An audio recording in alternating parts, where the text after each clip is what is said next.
Hello guys, welcome back to another episode of Medicine with Farhan. My name is Farhan Khan and I'm a pharmacist.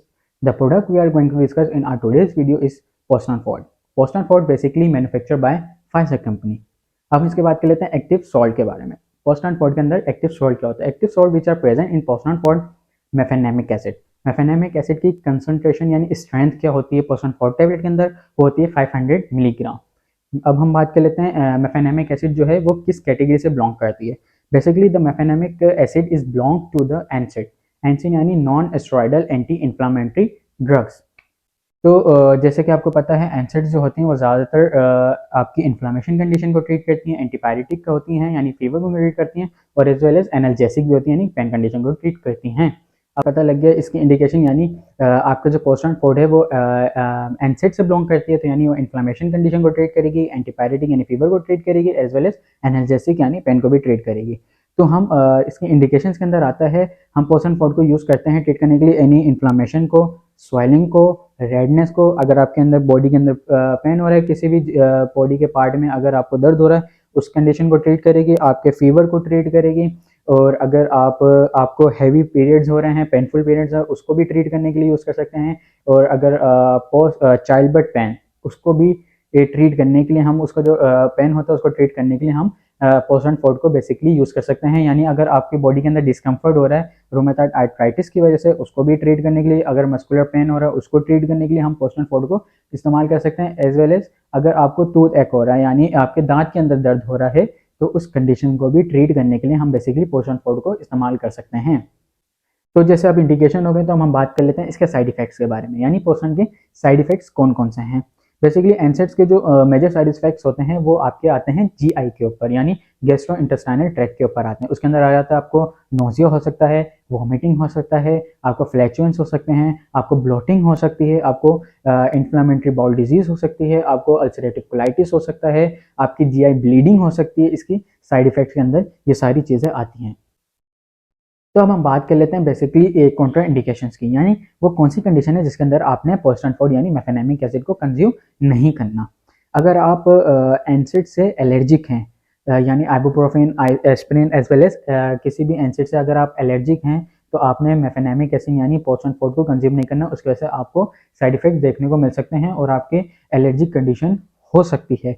और अगर आपको पहले से अगर आपको कोई रेस्पिरेटरी प्रॉब्लम रहती है यानी अस्थमा हो चुका है आपको, तो आपने नहीं यूज़ करनी है मेफेनेमिक यानी पोस्टान, उसको आपको अस्थमा को वर्स कर देगा। अगर आप स्मोकिंग करते हैं या अल्कोहल कंज्यूम करते हैं, तो उसके अंदर भी आपने पोस्टान फॉर्ड को कंज्यूम नहीं करना कोकन यानी साइमल्टेनियसली। उसकी वजह से क्या होता है, आपके गैस हो जाती है और जो कंडीशन है वो आपकी और ज़्यादा वर्स हो जाती है। बेसिकली जो स्मोकर होते हैं उनके अंदर बेसिक गैस की प्रॉब्लम होती है। जब आप एनसेड को भी कंज्यूम करते हैं उसके साथ, तो वो जीआई के अंदर आपकी गैस की कंडीशन को और वर्स कर देती है और ज़्यादा बढ़ा देती है, जिसके साथ और ज़्यादा कॉम्प्लिकेशन देखने को मिलती हैं।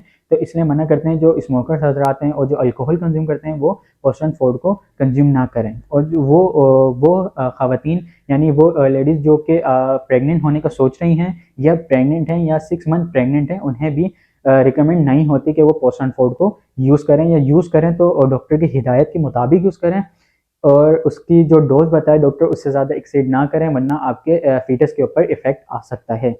तो इसलिए मना किया जाता है कि इसको और एक और कंडीशन बताई गई है, अगर आप यूज़ कर रहे हैं तो एक और कंडीशन हो सकती है, यानी अगर कोई और सेफ़र या और कोई ऑल्टरनेट मौजूद नहीं है कंडीशन को ट्रीट करने के लिए, तो जब भी आप पोस्टान फॉर्ड को ट्रीट कर सकते हैं, वरना ये रिकमेंड नहीं की जाती प्रेगनेंसी के अंदर, और ओल्डर पेशेंट के अंदर भी नहीं की जाती, क्योंकि अंदर उनके वैसी जो बॉडी है वो वीक हो चुका होती है, उनको डिफरेंट कंडीशंस और डिफरेंट डिजीज़ ऑलरेडी होती हैं, जैसे हार्ट प्रॉब्लम्स होती हैं, उनको रेस्पिरेटरी प्रॉब्लम्स होती हैं, उनको क्या कहते हैं जीआई की प्रॉब्लम्स होती हैं, उनको लीवर डिसफंक्शन हुआ होता है, उनका लीवर इम्पेयरमेंट हुआ होता है, तो किडनी किडनी प्रॉब्लम्स होती हैं।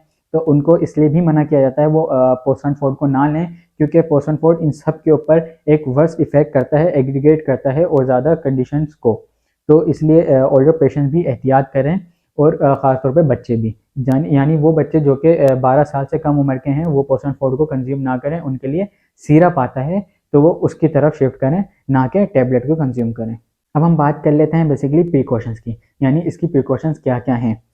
सबसे पहले जो अहम प्रिकॉशंस वही है कि आपने प्रेगनेंसी के अंदर इस्तेमाल नहीं करनी। उसके बाद ओल्डर पेशेंट्स इस्तेमाल नहीं करें। और उसके बाद आती है एक और प्रिकॉशन जो कि बहुत इंपॉर्टेंट है, वो हजरत जिनका रिसेंटली यानी विद इन 6 मंथ आपका बाईपास ग्राफ्ट हुआ है, तो वो लोग भी ना करें, क्योंकि लॉन्ग टर्म थेरेपी जो होती है पोस्ट ट्रांसपोर्ट की, स्टडीज़ ने रिवील किया है कि आपको स्ट्रोक हो सकता है, हार्ट अटैक हो सकता है। तो इसकी वजह से जिनके रिसेंटली अभी बाईपास ग्राफ्ट हुआ था उनके अंदर मना की जाती है कि आप पोस्ट ट्रांसपोर्ट को कंज्यूम न करें, या और कोई भी आपको अगर हार्ट की कंडीशन है तो उसके अंदर आप पोस्ट ट्रांसपोर्ट को कंज्यूम ना करें। और इसलिए मेफेनेमिक एसिड जो है आपकी बॉडी के अंदर डिजीनेस कॉज कर सकती है, यानी ड्राउजनेस हो सकती है, तो आपने ड्राइविंग भी नहीं करनी। ये आपने प्रिकॉशन जो ज़रूर लेनी है पोस्ट ट्रांसपोर्ट को कंज्यूम करते हुए, पोस्ट ट्रांसपोर्ट को, या अगर आप पोस्ट ट्रांसपोर्ट को कंज्यूम करने की सोच रहे हैं तो। जैसे कि हमने बात कर ली इसके इंडिकेशंस के ऊपर, इसके साइड इफ़ेक्ट्स के ऊपर, इसकी कॉन्ट्रा इंडिकेशन के ऊपर, हम बात कर लेते हैं वो कौन सी मेडिसिन है जो हमने इसकी कोकरेंट यानी साइमल्टेनियसली इस्तेमाल नहीं करनी। बेसिकली हमें जैसे पता है कि पोस्ट ट्रांसपोर्ट जो एक्टिव सॉल्ट है वो मेफेनेमिक एसिड है। मेफेनेमिक एसिड जो बिलोंग करता है एनसेड से, तो इसकी कोकरेंट के अंदर हमने मेफेनेमिक एसिड यानी एनसेड, अदर एनसेड को कंज्यूम नहीं करना, जैसे एस्पिरिन हो गई, आइबुप्रोफेन हो गई, क्योंकि वो जीआई ब्लीडिंग कोज कर सकते हैं और क्या कहते हैं अल्सरेशन कोज कर सकते हैं आपकी जीआई ट्रैक्ट के अंदर।